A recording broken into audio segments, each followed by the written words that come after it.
Now, when we're designing with op-amps, we usually look at assumptions. We kind of give theoretical approximations to allow the designs to be analysed more easily.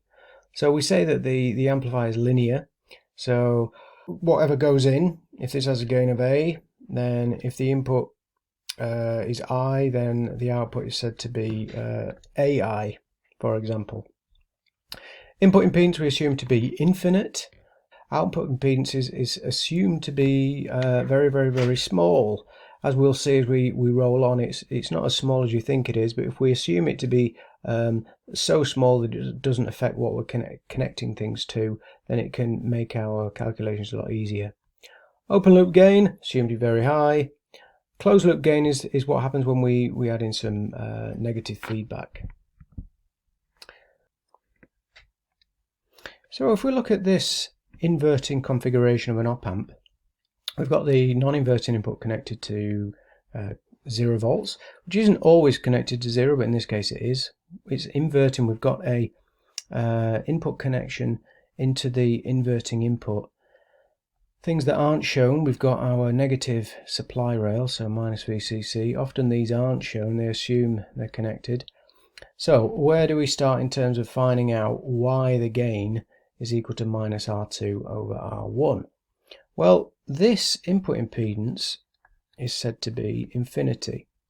So therefore this current flowing in is going to be 0, or we approximate it to 0, which means that this current here, I1, and this current here, I2, because this is going to be flowing from the V out, so it is equal but opposite. So V out, we can say, first of all, is this minus I2 times R2, this voltage across there is V out. This voltage, the V in, so V in is equal to the I1 R1.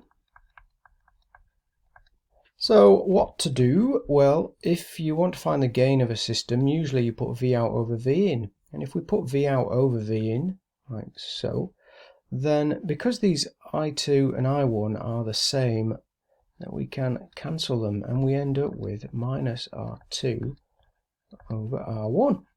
And that gives us the gain, the closed loop gain of this operational amplifier, which means if you make this variable, we can get variable gain system. Likewise, we could also, if we wanted to, vary this one and we get variable gain system.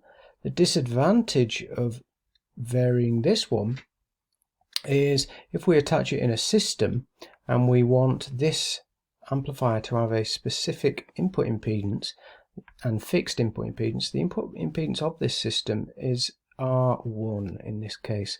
So if we make that variable, it's going to vary itself and it's going to upset the stages preceding it.